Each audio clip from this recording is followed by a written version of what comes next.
जय हिंद, जय भारत। धन्यवाद। ऑनरेबल मेंबर श्रीमती शताब्दी राय। सर, जन्म से लेके मरने तक हम लोग का जिंदगी में बहुत सारे फेजेस आते।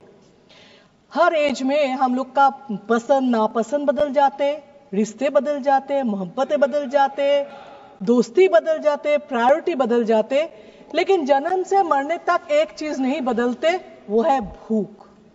और ये भूख जो लोग मिटाते हैं, वो किसान, उनके लिए सरकार क्या कर रहे, वो जानना बहुत जरूरी है। सर, 2-4 स्टेट है, उसमें 2-4 किसान है जिसके पक्का घर है, ट्रैक्टर है, लेकिन बाकी देश के किसान के पास ना घर है, ना ट्रैक्टर है, सिर्फ गरीबी है। ट्रस्ट में sir, economic survey claims output in agriculture and farmers' income has increased, but record shows that it is yet below the decade-back production. And regards for farmers' income, either no change or fall in real incomes. Allocation for agriculture under demand 1 has been reduced by 3%. So appear here the crucial questions that when 48% the country employment, 65% of the population and 18.2% of GDP depends only on agriculture. Therefore, question number 1, why there is a cut of 3% in the allocation? And question number 2, how can merely 3% allocation of the total budget do justice to such massive dependency? Sir, politician का बेटा politician बनना चाहते, doctor का बेटा doctor, film actor का बेटा film actor, लेकिन किसान का बेटा क्यों किसान बनना चाहेंगे? हो सकते उसका बाप दादा किसान है, बाप दादा समझाएंगे ये महान काम है, लेकिन बेटा बाप को ये नहीं पूछेंगे, अगर बाबा आपको पता है ये महान काम है, सरकार को क्यों नहीं पता है? जो महानता सरकार को दिखाना है वो क्यों नहीं दिखाते? क्यों सालों भर का मेहनत का टोमेटो, पोटैटो, ट्रक हम लोग रास्ते में फेंकते, तब महानता कहां जाते? Sir, last year the government claims record output of food grains, but actually soon they did ban the export of wheat and paddy, and the public in the street had to buy the food grains at ever increased prices. The total budget allocation of natural farming over last 3 years budget comes to rupees 746.19 crores only. Budget is talking the natural farming, but country garming unnatural substances. The economy survey notes expected growth in the agriculture sector in 3.8%. Interestingly, State of Indian Agriculture 2015-16 by Ministry of Agriculture informed that decade back, India had the annual average growth rate of 5% in the agriculture sector. Sir, are not the life and contribution of sharecroppers to be counted important? If my state West Bengal can include its sharecroppers under West Bengal Kishak Bandhu schemes, therefore what stops Pradhan Mantri Kisan Samman Nidhi योजना include करने के लिए क्या problem है? ये remains a mystery as well, a pathetic decision. Sir, we need to be serious and concerned about the distress of farmers. Perhaps due to having such poor understanding on farmers' problems in the budget PMFBY, the crop insurance scheme has got a cruel cut-off to 23%. PMFBY charges premium from the enrolled farmers. In West Bengal, the state-run Bangla Shosho Bima schemes is a fully state government-funded schemes, for which enrolled farmers need not pay any premium. Annually 6,000 crore खर्च होते हैं state के लिए। 109 lakh farmers enrol हुआ है नया, जो ममता बनर्जी के सरकार दे रही। 18 से 60 तक अगर उसी एज में कोई किसान मर जाए, उनके लिए ममता बनर्जी 2 लाख करके देते हैं। सर, ममता बनर्जी के बहुत सारे स्कीम्स है, जिसमें एक लक्ष्मी भंडार, जो 2-4 स्टेट उसको फॉलो किया। अगर ये स्कीम भी सेंट्रल फॉलो करे, इसमें कोई बुराई है नहीं, कोई शर्म है नहीं, कोई ईगो है नहीं, कर सकते हैं। Fertilizer are crucial for farmers because it covers all economics aspects, and the wisdom of government not only cuts fertilizer subsidy in the budget but also remain insensitive with the supply of fertilizer. As an example, West Bengal used to get a specific grade of NPK to the tune of 4.50 lakhs MT in 2021.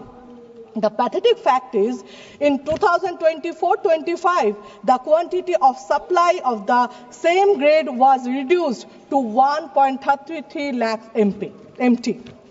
The mentioned cut in supply by the union government thus compelled the farmers of Bengal to buy high prices phosphate and potash fertilizer. 1.07 lakh MT supply करने का बात था जनवरी 2025 में। जनवरी चले गए, फरवरी चले गए, अभी मार्च भी जाने वाला है, अभी तक वहां पे मिले नहीं। अभी तक वेस्ट बंगाल में किसान के पास फर्टिलाइजर पहुंचे नहीं। सर, बहुत किसान हफ्ते नहीं, महीने नहीं, साल भर बॉर्डर में पड़े हैं। डे बिफोर यस्टरडे उन लोगों को निकाला है। मुझे ये लगता है जो आंदोलन करते हैं उनको पता है हक मिले ना मिले, लाठी का डंडा का मार तो मिलेगा, फिर भी वो लोग रास्ते में बैठते हैं क्योंकि फिर जिंदगी का सवाल होता है। मैं ये भी सोचती हूँ, जब जिनके पास ये प्रॉब्लम सॉल्व करने का हक होता है, जिनके पास ये पावर होता है, वो जब घर में खाना खाते हैं ऐसे रूम में बैठ के, शायद कभी ना कभी उस किसान का बात याद करते हैं जो रास्ते में पड़े हैं, जो फैमिली नहीं है। अभी जूट के बारे में सर, मैं एक ही हूं मेरा पार्टी के आज, तो मैं नहीं है सर, नहीं है, मैं बोलती हूँ नहीं है, वो दुख चले गए, मैं एक ही हूं। जूट के बारे में बोलूं, West Bengal leads in jute production in the country. Unfortunately, jute industry is facing challenging due to the policy of Government of India in decreasing the demand in jute bags and eco-friendly packaging material. Budget has not produced any direction to jute production and schemes for assured price to farmers. Sir, lakhs of families are dependent on jute industry and stand as a perfect example of how the policy making of union government is apathetic with the farmers. West Bengal, India's largest jute producing state, accounts for 70 of the country's 93 jute mills. The union government has increased MSP to rupees 5,650 per quintal from rupees 5,335, but fact says that due to low demand from purchasers, including Food Corporation of India, the price went as low as rupees 5,000 per quintal last year. Country's production of raw jute has dropped by over 29% in the past decade.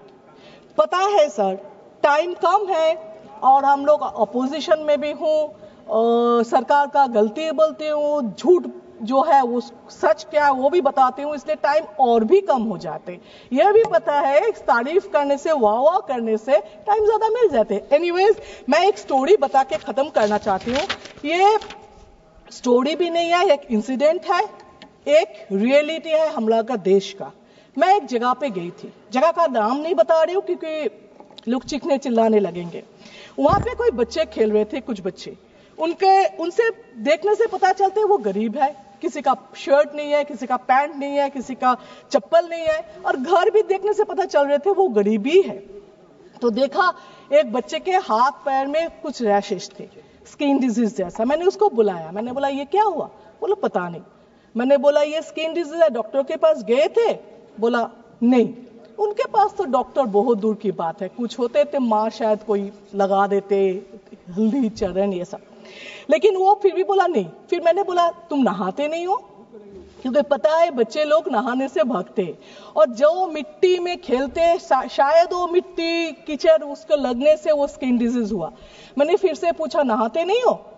तो बोला नहीं। मैंने बोला देखा ना इसलिए होते। फिर मैंने क्यों नहीं नहाते हो? बोला नहाने के बाद ज्यादा भूख लगते हैं। सोचिए अगर नहाएंगे तो उसको ज्यादा भूख लगेंगे और भूख लगने से खाना नहीं मिलेगा, इसलिए वो लोग नहीं नहाते। मैं ये वो सुनने के चुप हो जाए, इसलिए मैंने बोला जगह का नाम बोले सब चीखने चिल्लाने लगेंगे आप लोग।